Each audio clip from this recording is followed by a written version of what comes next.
Right here we're going to demonstrate the 55.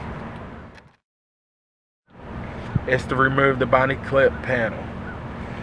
It's better to use the 55 versus a flathead screwdriver and a set of pliers.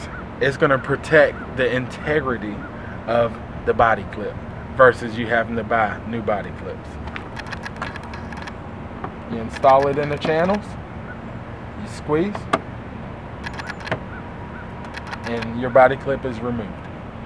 Here goes the 55 on removing this body clip panel in a hard to reach area.